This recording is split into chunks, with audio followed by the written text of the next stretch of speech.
Assalamualaikum warahmatullahi wabarakatuh. Ila hadratin Nabiyil Mustafa Muhammadin sallallahu alaihi wasallam wa ila hadrati qutbi jami'il maqam wal awsal hasil a'zam Syekh Abi Hasan Ali Asyadili Syekh Abdul Qadir Jailani Syekh Junaid Al-Baghdadi Syekh Bautin An-Naqsabandi wa silsilatit tariqah Qadiriyah Naqsabandiyah wa Naqsabandiyah Khalidiyah wa silsilatit tariqah Syadiliyah wa usulihim wa furuhim annallaha yu'li darajatihim fil jannah wa yanfa'una min barakatihim wa karamatihim wa asrarihim wa anwarihim wa ulumihim wa nafahatihim fid din wa dunya wal akhirah wa ila hadrati silsilati jamil kutub wa jamil asanid wa silsilati dalailul khairat wa ila hadrati khususan ila ruhi Imam Ghazali sahibu Ihya Ulumuddin wa ila hadrati silsilati sanad kitab Ihya Ulumuddin al muntaha wa ila hadrati khususan ila ruhi Kyai Haji Ahmad Umar Abdul Manan wa ila hadrati masyayikh Lirboya Kediri wa masyayikh Kawakian wa masyayikh Al-Faqih Kawansel wa masyayikh Al-Mu'id Maguyudan wa masyayikh Al-Munawir Rafi wa masyayikh Ma'unasari wa masyayikh Al-Faqih Kawansel wa Mandufin Abi Zambal wal Furaid wal Aktar wa Glumrit wa Dibes wa ila hadrati jami'al qubur wal muslimin wal muslimat wal mu'minin wal mu'minat khususan ahli quburi Masjid Jami' Surakarta lahumul Fatihah. Bismillah.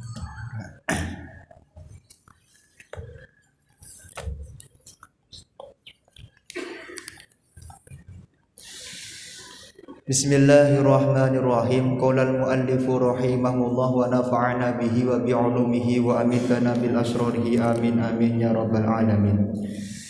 Bismillahirrahmanirrahim. Kita masuk pada hari ini yaitu bab yang menjelaskan tentang keutamaan seorang pencari ilmu dan kemuliaan serta adab seorang pencari ilmu itu sendiri.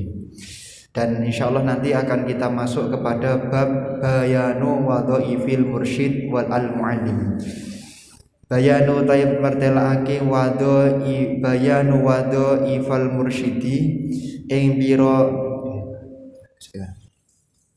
ai hada utawi iki ku faslun ana fasal suwiji bayanu wadhaifil mursyidi utawi martelaake pira-pira penggaweane wong kang nuduhake menungso al-muallimi kang bangsa ahli mulang.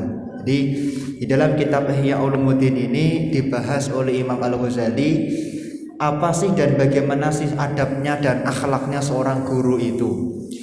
Dikatakan di dalam kitab Al-Aslu fil Adab wa ahammiyatuhu qawlu adabani rabbi fa ahsana ta'dibi. Dikatakan bahwa tidak ada orang yang lebih beradab melebihi adabnya Nabi Muhammad sallallahu alaihi wasallam. Sekali lagi, tidak ada yang lebih pantas untuk kita tiru adabnya mengalahkan adabnya Nabi Muhammad sallallahu alaihi wasallam. Dikatakan oleh Imam Ibnul Mubarrak, nahnu ila qalilin minal adab ahwaju minna ila kasirin minal ilm. Imam Abdullah bin Mubarak mengatakan aktsaru minal adab, lebih memiliki adab itu lebih mulia, lebih memiliki adab banyak, lebih mulia daripada orang yang punya ilmu tapi tidak punya adab. Artinya apa? Adab ini merupakan sebuah perkara yang penting di dalam Islam. Bahkan Imam Abdullah bin Mubarak mengatakan man tahawana bil adab, barang siapa orang yang tidak punya adab, awaqiba bihirmanis sunan, dia akan dipersulit oleh Allah untuk melakukan perbuatan-perbuatan sunnah. Jadi kok kita malas melakukan sholat tahajud, malas melakukan sholat duha. Ini yang kita evaluasi adalah adab kita, akhlak kita, bagaimana tutur kata kita. Wa man tahawana bis sunan aqiba bihirmanil faraid. Dikatakan barang siapa orang yang terbiasa untuk meninggalkan kesunatan-kesunatan dalam syariat, maka pada suatu ketika dia pun akan meninggalkan perkara yang diharamkan oleh Allah Subhanahu wa taala. Wa man tahawana bil faraid aqiba bi hirmanil ma'rifah. Orang kalau sudah meninggalkan perkara fardu, tidak akan sekali-kali dia mencapai tingkatan kemakrifatan kepada Allah Subhanahu wa taala. Ada orang aku jadi wali, saya wali, tapi tidak mau ngaji, tidak mau sholat, dia tidak akan mencapai tingkat ma'rifat di mata Allah Subhanahu wa taala. Sekali lagi, faraid. Wa qala Syekh Abu Ali Ad-Daqqaq. Syekh Abu Ali Ad-Daqqaq, salah satu ulama yang masyhur di Mesir, mengatakan tarkul adabi yujibu at-tard. Faman asa al-adab 'alal bisati rudda ilal bab. Faman asa al-adab 'alal bab rudda ila siyasati tawab. Dikatakan di dalam kitab Nashrul Mahasin, orang itu kalau tidak punya adab, maka hendaknya dia diusir saja atau disuruh pergi saja dari tempat kita. Dan barang siapa orang yang adabnya buruk, nggak pantas dia duduk di antara duduknya para ulama-ulamanya Allah Subhanahu wa taala. Artinya apa? Kok ada ulama tidak punya adab, tidak pantas dia kemudian duduk di majelisnya para ulama. Wa man asa'al adab 'alal bab rudda ila siyasati tawab. Kalau dia tidak punya adab, maka akhlaknya seperti akhlaknya sebuah dawab, binatang yang tidak mulia di mata Allah Subhanahu wa taala. Ini daw. Qala ba'duhum libni, dikatakan oleh Syekh Ali Ad-Daqqaq kepada anaknya, ya bunayya li anta ta'allama baban minal adab. Barang siapa orang yang belajar satu bab saja daripada ilmu yang menjelaskan masalah adab, ahabbu ilayya, lebih aku sukai min anta ta'allama sam'ina baban min abwabil ilm. Lebih aku sukai belajar satu bab saja daripada belajar 70 bab daripada bab-bab yang menjelaskan masalah ilmu agama. Artinya adab ini penting sekali. Cuman kami perlu menyampaikan, adab satu daerah dengan yang lain itu berbeda-beda. Adabnya di Pondok Lirboyo kami belajar berbeda dengan Pondok Al-Mu'ayyad kemudian tempat kami tinggal. Adabnya Yaman di Universitas Imam Asy-Syafi'i Yaman berbeda ketika kita duduk di Pondok Pesantren Kerapiak misalnya, berbeda. Artinya adab yang berbeda itu, maka kita harus menyesuaikan apa yang kemudian ada di dalam tempat tersebut. Maka Imam Asy-Syafi'i ketika belajar kepada Imam Malik puluhan tahun, yang beliau kaji apa? Adab terlebih dahulu. Setelah Anda bisa menyesuaikan tempat ini, Anda baru kemudian silahkan mendakwahkan ilmu-ilmu syariat. Nah, ketika adabnya di dalam kitab ini, ketika kita datang ke satu daerah, maka jangan menceritakan bagaimana keadaan daerah kita, adabnya begitu. Tapi kita belajar bagaimana adabnya mereka di dalam menjalankan kehidupan sehari-hari. Maka sampai-sampai di dalam kitab Al-Ashbah wan Nadhair dikatakan al-'adah muhakamah.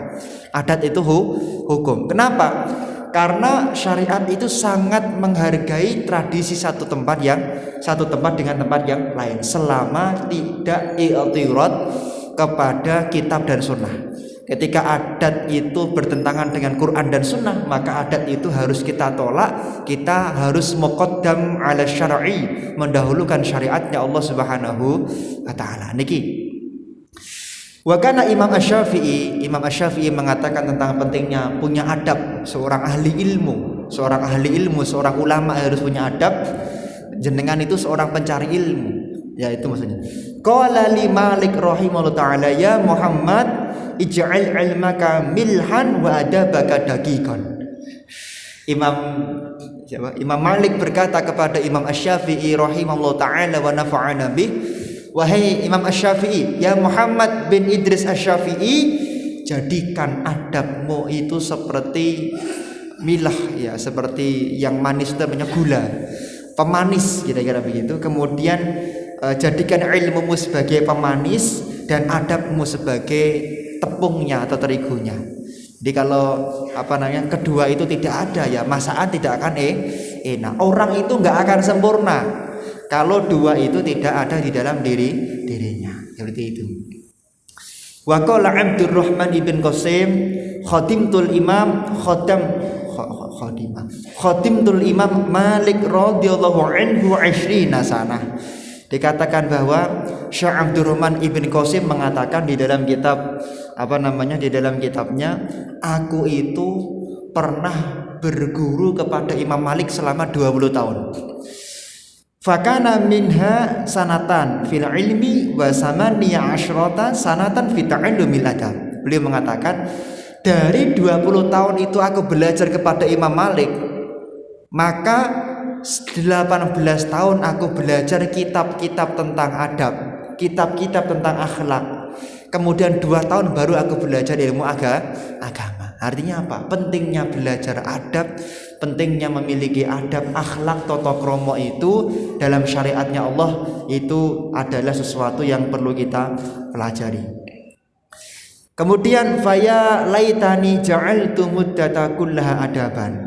Walaupun begitu, aku lebih suka sebenarnya ketika hidupku itu dipenuhi dengan belajar ilmu tentang adab. Maka penting di Masjid Agung Surakarta ini harus ada pengajian yang khusus tentang adab. Alhamdulillah ada Ihya Ulumuddin. Kalau Jumat pagi kami yang ngaji kitab Fathul Mu'in, kitab fikih di Serambi sebelah utara. Qila idza jama'al muallimu salasan matin ni'matu biha 'alal muta'allim as-sabru wat tawadhu wa husnul khuluq. Seorang ahli ilmu itu tidak pantas kalau dia tidak memiliki 3 sifat ini. Jadi orang mengaku ulama, orang mengaku orang yang berilmu tapi tidak memiliki 3 sifat ini, maka tidak pantas di mata Allah Subhanahu wa taala. Apa? Yang pertama adalah sabar. Sabar, seorang ahli ilmu itu sabar dalam pengertian sabar mendidik murid-muridnya. Bukan sabar kemudian jenengan maknai guru nesunan kemudian tidak sabar, bukan. Jangan-jangan marahnya guru ini bukti kalau dia cinta kepada muridnya. Kita tidak boleh suudzon kepada guru-guru kita. Jadi seperti itu. Nah, maksudnya sabar di sini ya tidak putus asa. Muridnya belum bisa tidak putus asa.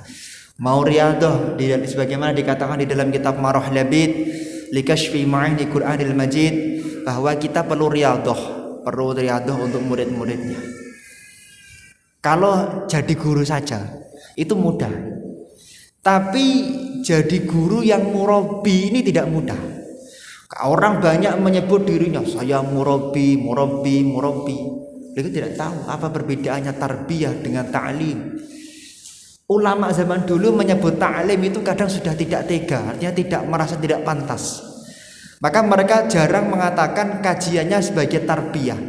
Sekarang apa perbedaan ta'lim dengan tarbiyah?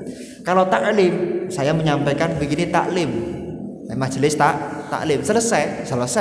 Mau jenengan jadi apa terserah. Paham gak paham terserah. Tapi kalau tarbiyah, dia itu mengajarkan ilmu kepada murid-muridnya. Setelah mengajarkan ilmu kepada murid-muridnya, dia mengecek apakah murid-muridnya itu kalau malam sholat tahajud atau tidak, apakah murid-muridnya di rumah tetap menjalankan syariatnya Allah apa tidak. Ini adalah tarbiyah. Maka gurunya namanya murabbi.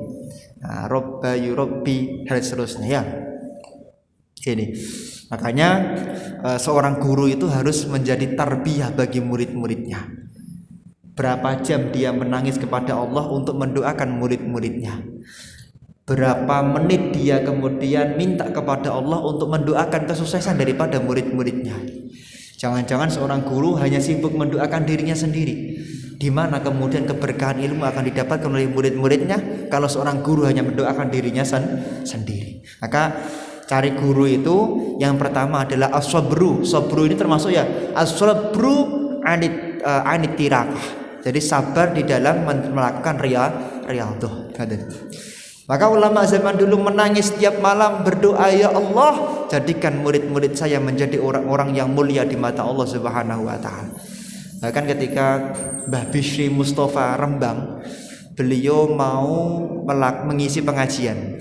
Beliau niatkan, ya Allah, kabeh ganjaranku ngaji niki tak paringke kalih murid-murid kula kabeh. Nak murid-muridku ganjarane akeh, dur ora duwe dosa, murid-muridku bakal dadi wong sing alim-alim kabeh. Maka saya ingin mengatakan begini, bahwa ketika kita menjadi seorang muallim, ketika kita menjadi seorang ahli tarbiyah, maka tidak cukup kita mengajarkan ilmu kepada murid-murid kita, tapi hendaknya kita mengecek apakah murid-murid kita itu kemudian seorang yang telah menjalankan syariatnya atau belum. Maka carilah guru yang murabbi, tidak hanya guru yang muallim, tapi murabbi, tidak cuma alim tapi juga bisa mencontohkan diri kita di dalam mendekatkan diri kepada syariatnya Allah Subhanahu wa ta'ala. Cari guru yang bisa menyambungkan diri kita kepada yaitu ma'rifatnya Allah Subhanahu wa ta'ala. Cari guru yang bisa mengenalkan kita kepada syariatnya Nabi Muhammad sallallahu alaihi wasallam. Seperti itu. Ini yang kemudian perlu kita pelajari. Jadi kita sebagai guru juga begitu. Nah, maka kalau di Pondok Al-Muayyad itu Kiai Haji Abdul Razak Sofawi itu selalu mengatakan seorang bapak, seorang guru ketika dia itu ngajar di madrasah atau di pondok ya harus mau tirakat, harus mau riyadhah. Orang tua itu riyadhah untuk anak-anaknya. Apa riyadhahnya? Setiap hari lahir anaknya dibacakan Al-Ikhlas 1000 kali sama dipuasani. Tujuannya apa? Agar anaknya menjadi orang yang dimuliakan oleh Allah Subhanahu wa ta'ala. Seperti itu. Kemudian dikatakan yang kedua adalah at-tawadhu, rendah hati. Rendah hati bukan berarti kemudian suruh dakwah enggak mau, bukan, itu keblinger. Rendah hati maksudnya apa? Tidak menyombongkan ilmunya. Waduh. Kecuali kitab saya luar biasa gini-gini. Tidak, itu bukan akhlaknya seorang ulama. Kecuali kalau mempromosikan. Dia promosi, saya punya kitab seperti Imam Khalil bin Ahmad Al-Farahidi, beliau mempromosikan kitab Kafiyah Asy-Syafiyah, kitab tentang ilmu arud ya, Makhtasar Syafi. Beliau mempromosikan itu bukan dalam rangka sombong, dalam rangka agar orang bisa belajar ilmu arud. Paham ya? Jadi hati-hati, kadang-kadang kita salah mengartikan masalah tawadhu di sini.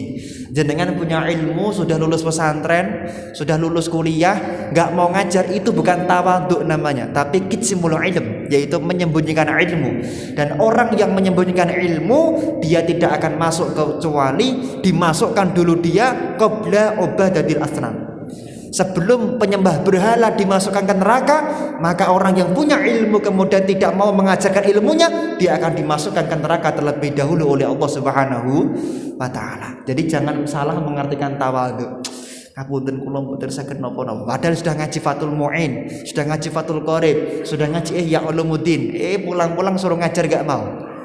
Maka kami terikat, guru kami mengatakan, sudahlah, kamu paham atau tidak paham sekarang ngaji, besok ketika pulang harus punya cita-cita ngedep dampar. Ngedep dampar niku napa yang ngajar niku wau. Ngajar. Artinya orang itu harus punya cita-cita untuk bisa menyampaikan titipan ilmu dari Allah Subhanahu wa ta'ala. Kalimatnya harus diganti. Maka salah satu bentuk tawadhunya seorang ulama niku nopo? Dia tidak pernah mengatakan ilmu saya. Waduh. Saya akan menyampaikan ilmu yang saya miliki. Ini bukan akhlaknya seorang ulama. Seorang ulama mengatakan saya akan menyampaikan titipan ilmu dari Allah Subhanahu wa ta'ala. Ilmu yang Allah titipkan kepada saya akan saya sampaikan kepada Anda. Ana qari' wa antum sami' wallahu yahdi. Aku membaca, Anda mendengar, katanya para ulama zaman dulu. Masalah hidayah itu urusannya Allah Subhanahu wa ta'ala. Yang ketiga adalah husnul khuluq, yaitu akhlaknya seorang ahli ilmu atau seorang ulama itu harus bagus. Wa idza jama'al muta'allimu salasan tammatin ni'matu biha 'alal mu'allim al-aqla wal adab wa husnal fahmi. Di dalam kitab Ihya Ulumuddin ini dikatakan seorang ahli ilmu, seorang ulama, ketika dia memiliki adab yang bagus, memiliki akhlak yang bagus, memiliki ketawaduan yang luar biasa, maka dia akan diberi 3 kemuliaan oleh Allah Subhanahu wa ta'ala. Jenengan mau ngaji, jadi ahli ilmu, kok mau mengamalkan? Satu, sabar. Yang kedua, tawadhu. Tawadhu itu tidak menyombongkan. Tidak menyombongkan. Nanti masalah sombong kita bahas pada bab sombong di dalam kitab Ihya Ulumuddin. Yang ketiga adalah akhlak yang bagus, maka jenengan akan mendapatkan 3 perkara. Yang pertama adalah akal. Adalah otak itu dikasih cerdas oleh Allah Subhanahu wa ta'ala. Delalah karena ketawaduan, karena kesabaran, otak kita itu diberi encer oleh Allah Subhanahu wa ta'ala. Yang kedua adalah yaitu husnul fahmi, pemahaman kita enggak salah, pemahaman kita itu benar, seperti itu. Ini yang ketiga adalah adab. Ya, jadi kalau jenengan itu tawadhu, sabar, akhlaknya bagus, maka akan diwarisi adab oleh Allah Subhanahu wa taala. Dikisahkan hukiya an Abi Yazid Al-Bustami rahimahullah taala wa nafa'ana bih annahu qasada ila ziyarati rajulin yudkaru bis shalah. Imam Abi Yazid Al-Bustami, seorang pengarang kitab Manhajul Hanif, beliau pernah mau ziarah ke tempatnya seorang ahli kebaikan. Jadi laki-laki yang terkenal ahlus shalah. Fantadharahu fi masjid. Kemudian beliau menunggu di masjid. Wa kharajar rajulu, kemudian keluarlah seorang laki-laki, fa'alqa nukhamatan fil masjid, kemudian dia itu ngidu tenggene masjid, liak tenggene masjid. Ai fi jidarihi min kharij. Artinya dia itu ngidu tapi saking njobone masjid. Tenggene tembok masjid. Faraja'a syaikhu wa lam yajtami' bihi. Kemudian Syekh Abi Yazid Al-Bustami tidak jadi menemui orang tersebut.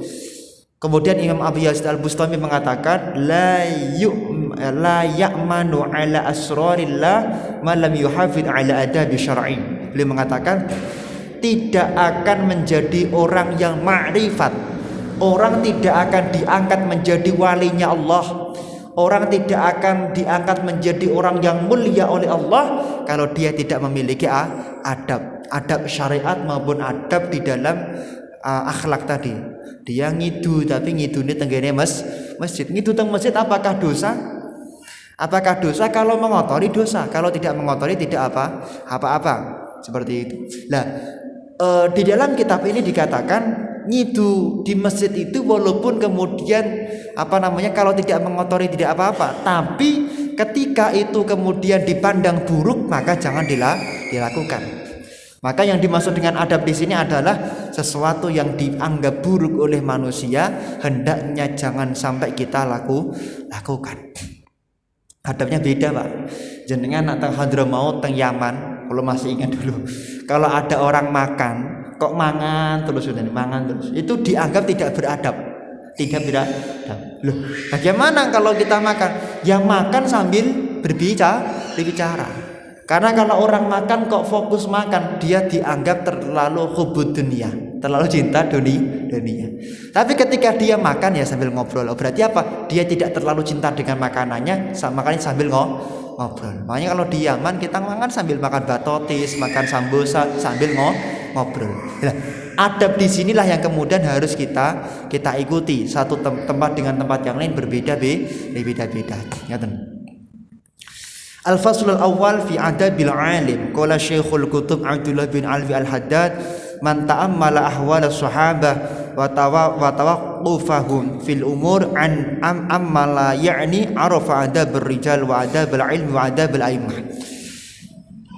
Imam Abdullah bin Alwi Al-Haddad mengatakan, bagaimana caranya kita itu mengetahui dan bisa memiliki adab yang bagus. Kata beliau, cara mengetahui dan memiliki adab yang bagus adalah sering-seringlah baca akhlaknya para sahabat. Sering-seringlah baca bagaimana adabnya seorang sahabat. Wa tawaqqufahum fil umur, dan belajarlah ilmu dari para sahabat.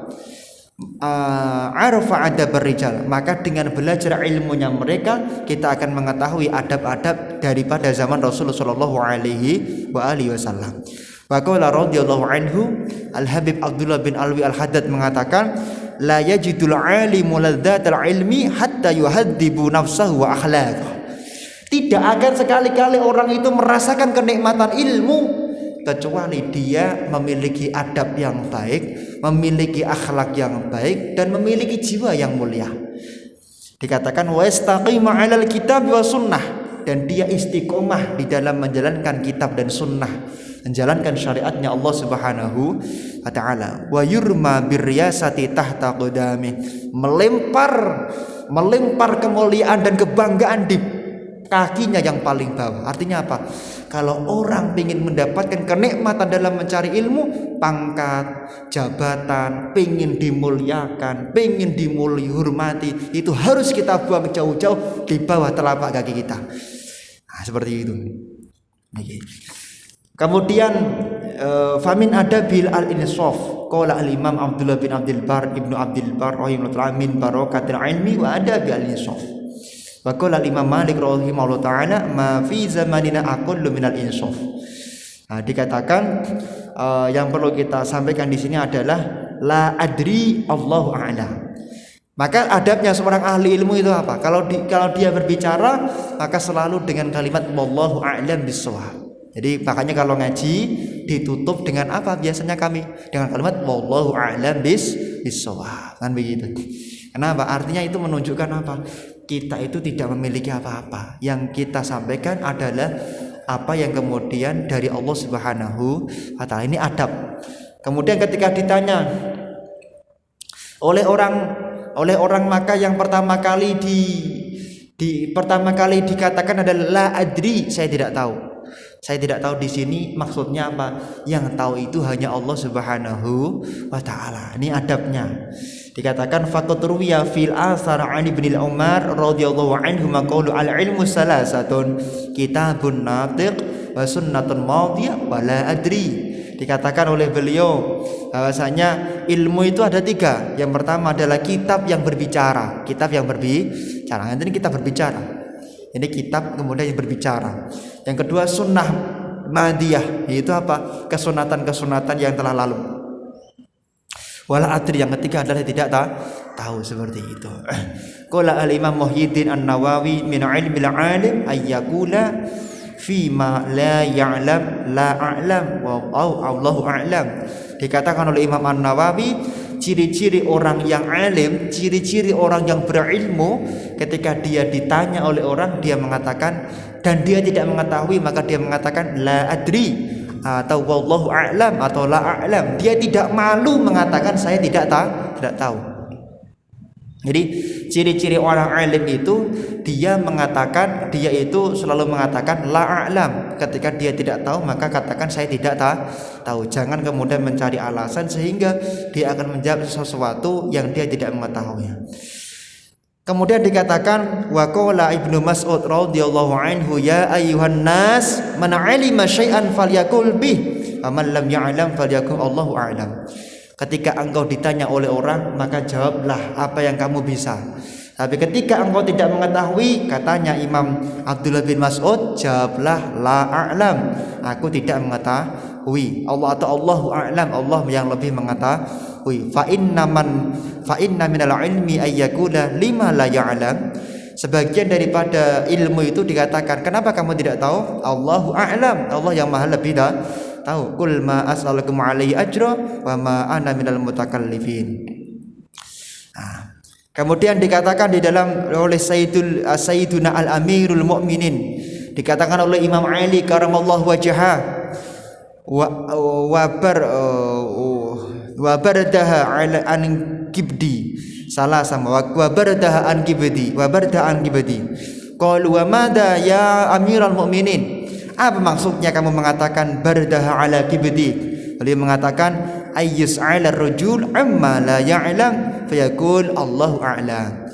Imam Sayyidina Ali saja yang terkenal alim, beliau kalau ditanya ragu-ragu menjawab apa? Allahu a'lam. Ini adabnya seorang ahli ilmu. Jangan sampai kita menjawab sesuatu yang kita ragu-ragu. Wa Ali bin Abbas radhiyallahu anhuma junnatul alim la adri. Dikatakan bentengnya orang alim, bentengnya seorang ahli ilmu ketika dia mengatakan aku tidak tahu.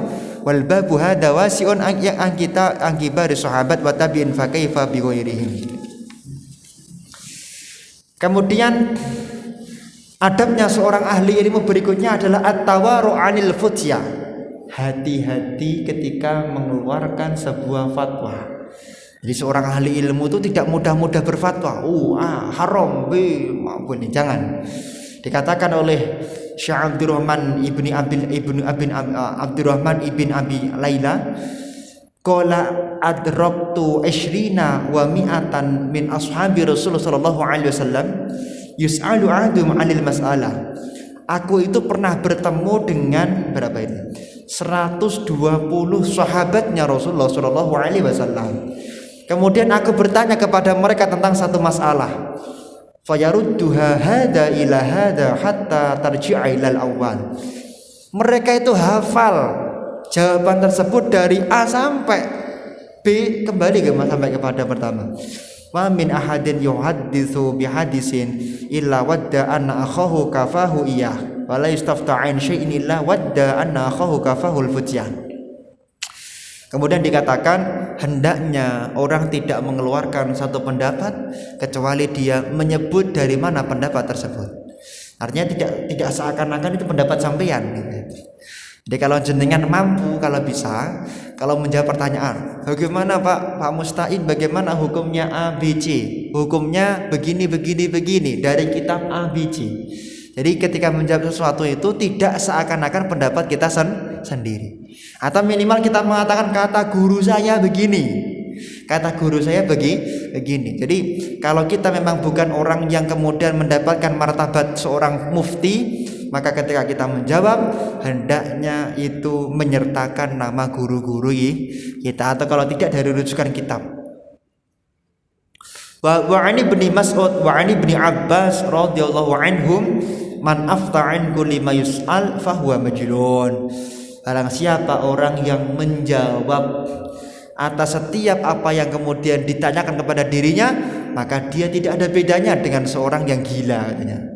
Bahkan Al-Imam Malik rahimahullah ta'ala yaqul man ajaba fi mas'alatin fayambahi qabla al-jawab ay ya'ridu nafsahu 'alal jannati wan nar. Adabnya seorang ahli ilmu, adabnya seorang ulama, ketika dia ditanya tentang satu masalah, kemudian sebelum menjawab itu hendaknya dia ngapain?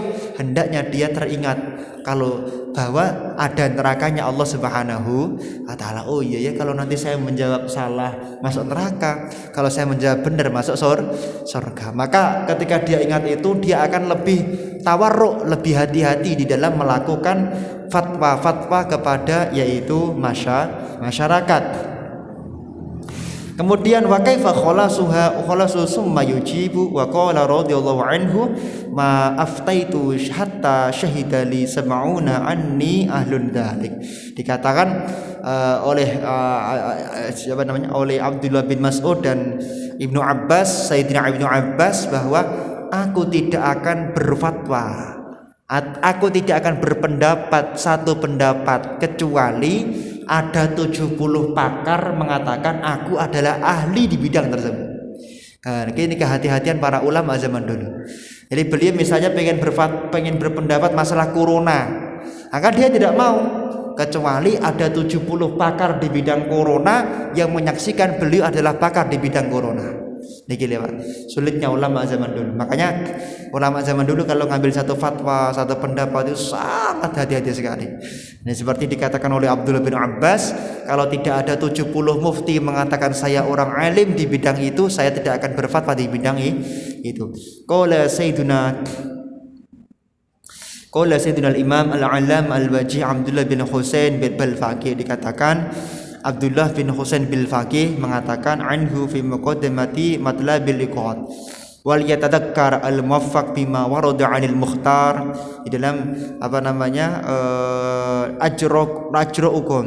ajra'ukum 'alal fatwa ajra'ukum 'alan nar. Dikatakan semakin banyak kita mengeluarkan fatwa, mengeluarkan pendapat-pendapat tentang fikih, tentang hukum, semakin dekat kita untuk semakin dekat dengan nerakanya Allah Subhanahu wa taala. Artinya apa? Kalau memang tidak yakin benar, lebih baik tidak usah berpendapat. Seperti itu. Ini kehati-hatian atau adabnya seorang ahli ilmu, adabnya guru kepada murid-muridnya.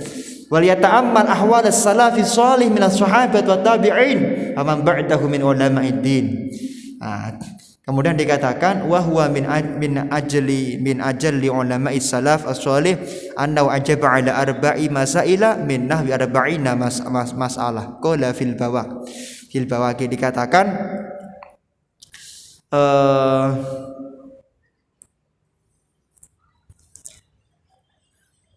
beliau menjawab 4 masalah seperti beliau menjawab 40 masalah.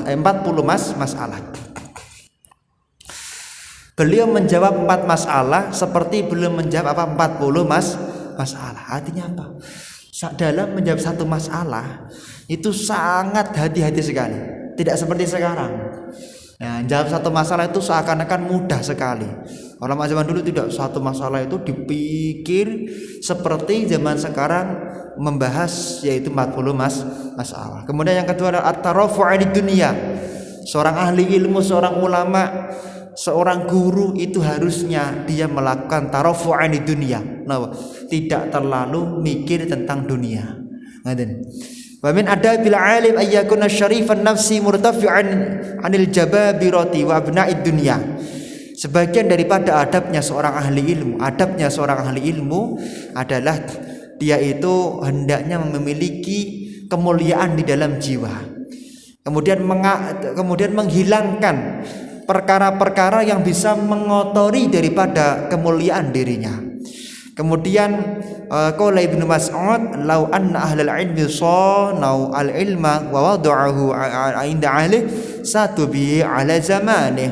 Walakin badalu li ahli dunya liyanalu min dunyahum fahanu 'ala ahliha." Dikatakan sebenarnya dunia ini bisa mulia. Dunia ini itu sebenarnya bisa tertata dengan indah dan rapi.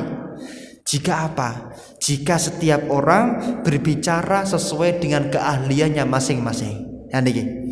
Seorang ulama jangan berbicara dunia, karena urusan ulama adalah berbicara masalah ilmu akhirat.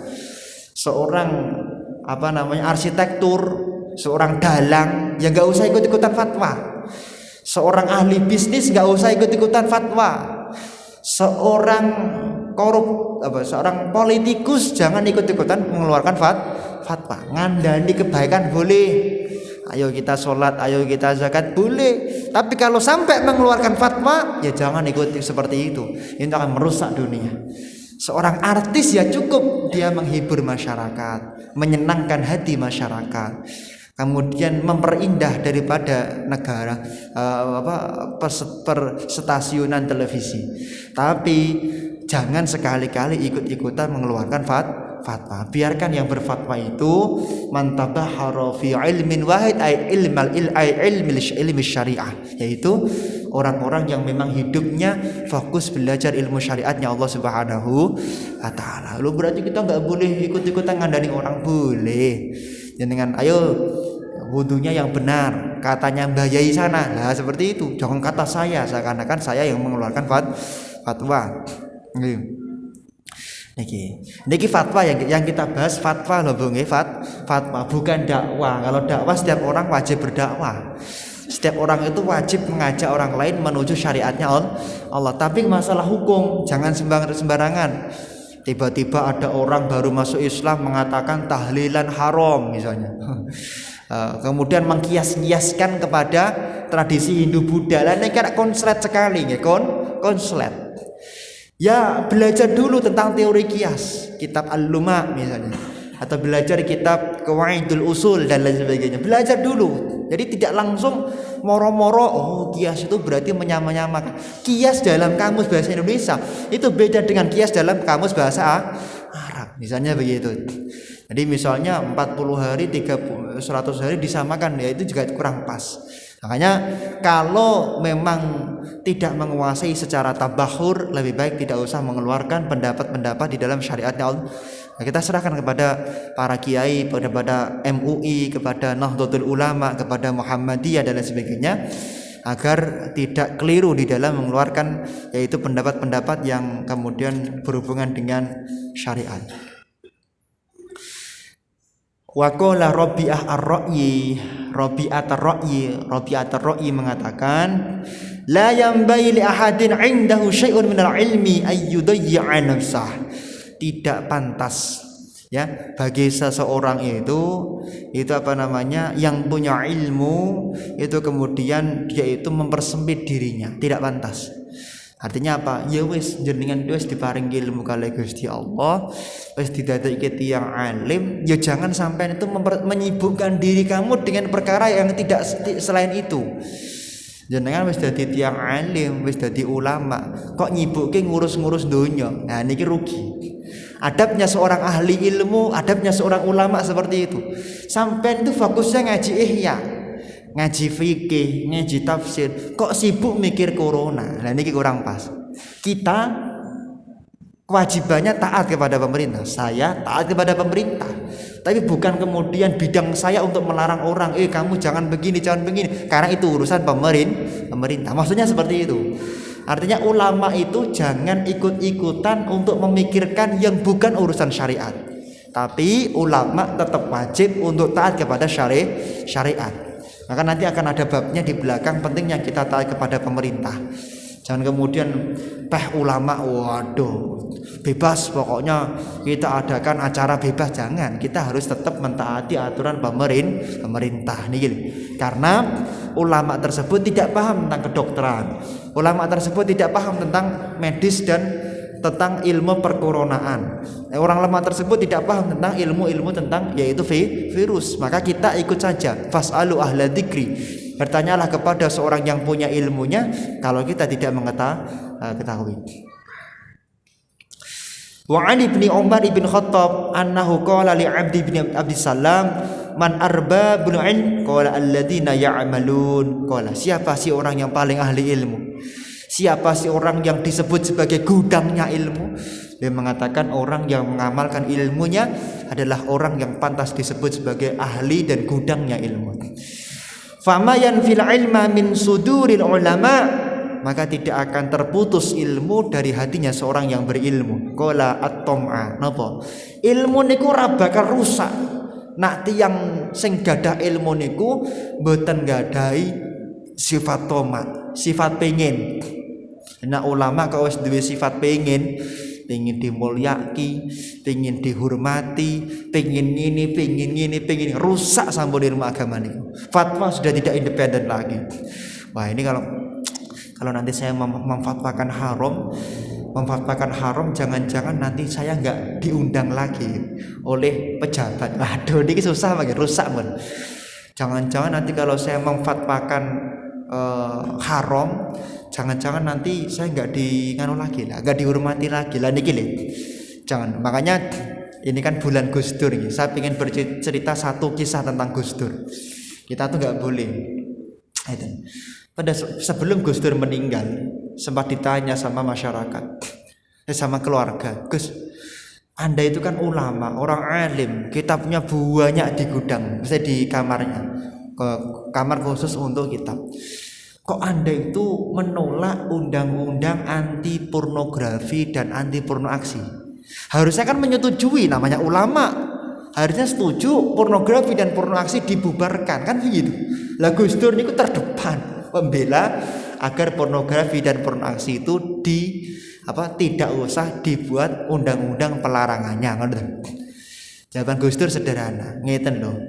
Kalau saya saat itu mendukung undang-undang anti pornografi dan porno aksi, maka DPR nggak akan mendengarkan, paham ya?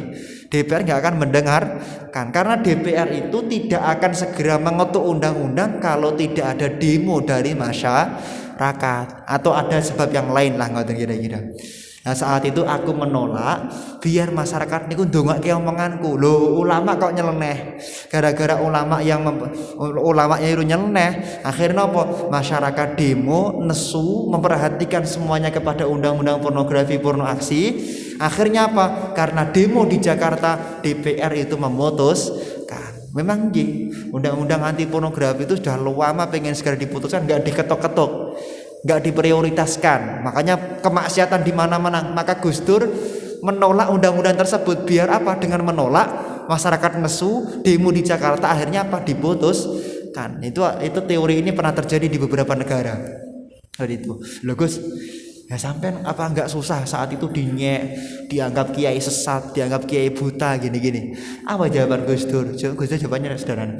Aku itu sama sekali tidak susah, sama sekali tidak sedih kalau yang menghina, mencaci, merendahkan manusia. Guru manusia saja kok, ngapain kita susah? Yang penting kan tujuan kita itu adalah Allah Subhanahu wa taala. Saat itu seperti itu. Nah niki. Ya beliau tidak khawatir kemudian tidak dimuliakan oleh orang lain.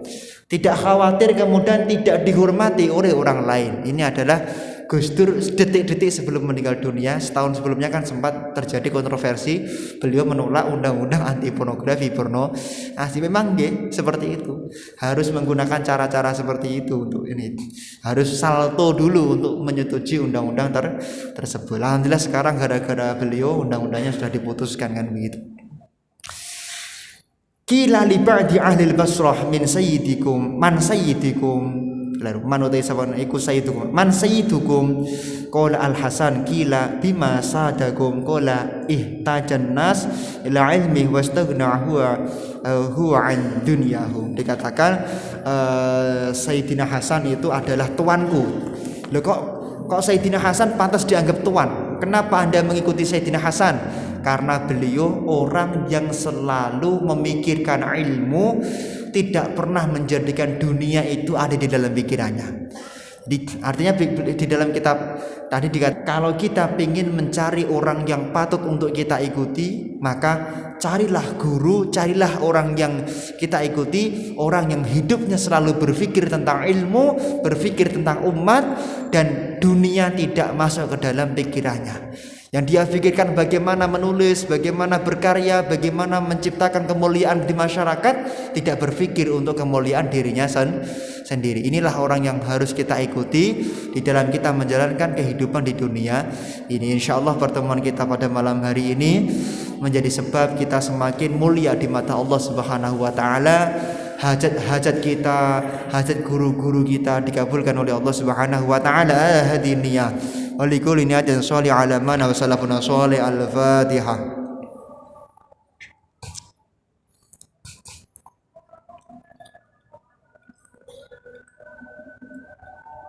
A'udzu billahi minasyaitonir rajim. Bismillahirrahmanirrahim.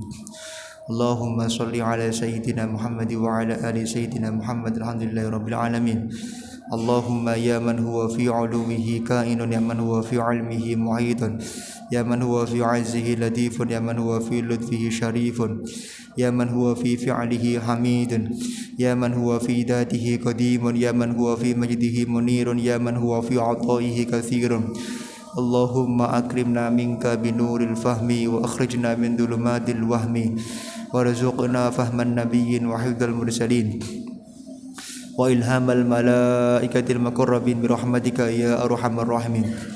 Allahumma sholli wa sallim wa barik ala sayyidina wa maulana Muhammadin syajarati asli nuraniyah wa lamadil qawdati rahmani adli khaliqati insani wa ashrafis suratil jasmaniyah wa ma'adinil asrari rabbaniyah wa khazainil ulumil istifaiyah sahibil qawdatil asliyah wal bahjatis saniyah wa rajbatil aliyah man indarajati nabiyyuna tataliwaihi fahum minhu wa ilaihi wa salli wa sallim wa barik alaihi wa ala alihi wa sahbihi adada ma khalaqta wa razaqta wa amajta wa ila yaumi tub'atsu ma nafnita wa sallim tasliman katsira ila yaumiddin. Allahumma salli ala sayyidina Muhammadin salatan tuballighuna biha hajja 'inda baitikal haram wa ziyarata habibika alaihi afdhalus salatu wassalam bi lutfin wa afiyatin wa salamatin wa istiqamatin wa bulughil maram. Allahumma a'limna ihya ulumuddin wa 'alimna kutubas salafuna salih. Allahumma a'limna kama 'alamta nabiyyaka Muhammadin sallallahu alaihi wasallam wa kama 'alamta nabiyyaka Sulaiman alaihi salam wa kama 'alamta syekhuna Muhammadin ali ba'di alaihi salam. Rabbana hab lana min azwajina wa dhurriyyatina qurrata a'yun waj'alna lil muttaqina imama.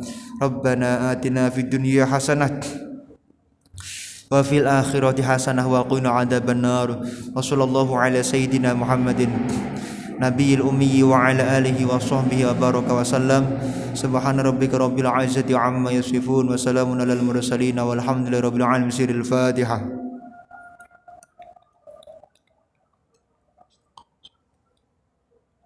Makatan assalamualaikum warahmatullahi wabarakatuh.